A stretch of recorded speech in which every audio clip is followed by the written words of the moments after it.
can't. No. Oh.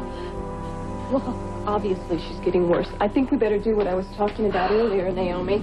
There's no telling how soon Lauren is going to get here. You're right, Sheila. What are you going to do? I have something to calm Mama down. A sedative. But I'm going to need you both to help me, all right? I need you to distract her. I promise it won't take but a second. She's hardly going to feel a thing.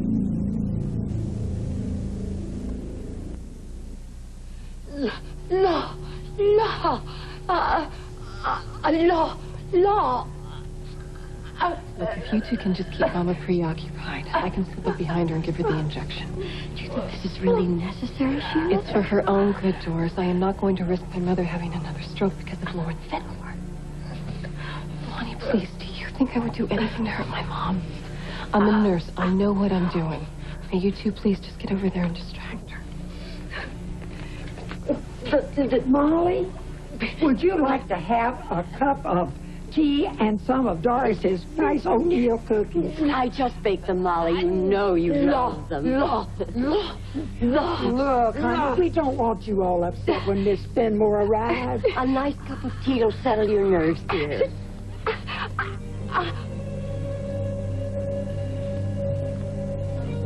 There you go, Mama. Just a little something to help calm you down. Sheila knows what's best for you. Going to feel much better now.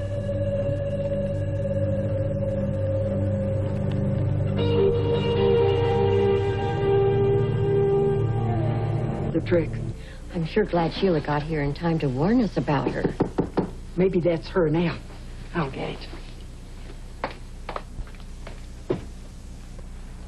Hi, I'm Lauren Fenmore. You must be one of Molly's friends. May I come in? I'm Naomi. This here's Doris. Well, it's very nice to meet you both. I have to tell you, I respect and admire what you're doing greatly taking care of Molly. Well, we're old friends. Well, she's very lucky to have both of you. I also want to thank you for letting me come by on such short notice. You came a long way just to say hello. I'm very fond of Molly.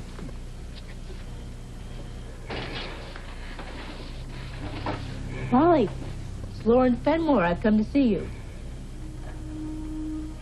What's wrong with her? Nothing. She dozes off like that from time to time. She's sleeping with her eyes open? Are you sure she's okay?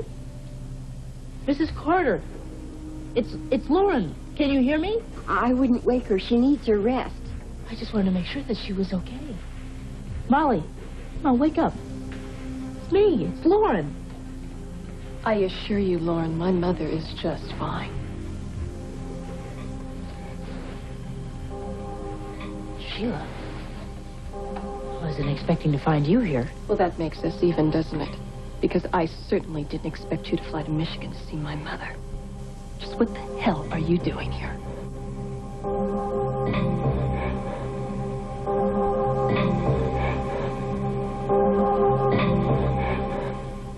Please excuse us. Well, Lauren, are you going to answer me? What are you doing here? Isn't it obvious I've come to see your mother? Why? What is your obsession with my mother? God knows how I tried to keep you away from her in Genoa City, and yet here you are following her all the way to Michigan, just so you can interfere with her life. Why can't you leave her alone? Believe it or not, I like Molly. I've come to visit. Oh, please, would you spare me the hearts and flowers? You're a meddler, Lauren. If you're not too busy trying to break Scott and me up, you're harassing my mother, and I'm really getting sick of it. I'm serious, Sheila. I am quite fond of Molly. I care what happens to her.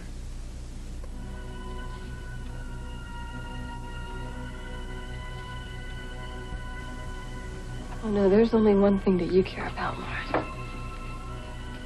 And that's involving yourself in my life. I can understand why you want to take my husband away. I can even understand why you're so hell-bent on destroying my marriage. Molly. Molly, it's Lauren. Do you remember me? Don't you remember I've been visiting you in Genoa City? Molly, come on. Wake up. Please. Wake up. Lauren, why do you persist on hounding an invalid? Can you just leave her alone? You act as if I'm torturing her. I thought she always enjoyed our visits, that it cheered her up.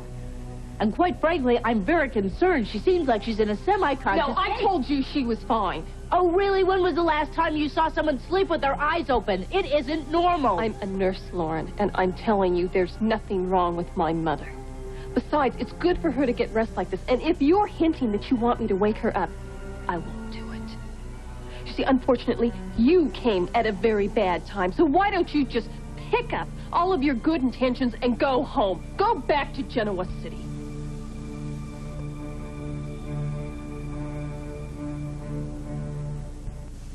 I know you'd like me to leave, Sheila, but I've come a long way to see your mother. Oh, and it was a very sweet gesture, Lauren. I'm sure you even had your reasons, warped though they may be. But as you can see, my mother is in no condition to speak to anyone, much less you. What are you afraid of? You just don't listen, do you? You upset my mother. It's that simple. The mere mention of your name agitates her. And if you don't believe me, well, why don't you ask these ladies? That's the truth, Miss Benmore. In fact, as soon as she hears your name, she gets all worked up. So if you care about my mother as you claim to, Lauren, the best thing you could do for her is just to leave her alone. Let me ask you a question. What? Did it ever occur to you that the reason she gets so excited when she hears my name is because she wants to talk to me? Get real. What on earth would my mother have to say to you? That's what I'm here to find out. I have every reason to believe that Molly phoned me yesterday. What? Yes, I got a phone call, and it sounded like it was Molly. That's why I'm here. Did either of you see Molly make a phone call? Of course not. She hasn't been able to use the phone since she came to stay with us. No, Molly's not in any shape to make a phone call. But you told me that she left the house yesterday. Couldn't she have used the phone then? No. She's in no way able to use the phone. She doesn't have that kind of control of her hands. Well, Naomi, this is getting out of hand. I want you to call the sheriff. I think it's the only way we're going to get this woman out of here.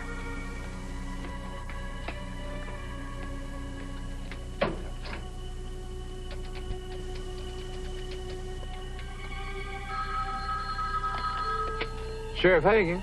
Willie, this is Naomi. Well, how you doing, Naomi, girl? Not so good. We have a woman here raising all kinds of trouble. Well, you at the Carter farm? Yes, and this lady's trespassing and raising a fuss. Now, we've asked her to leave, but she won't budge. Don't you worry, Naomi. I'm on my way.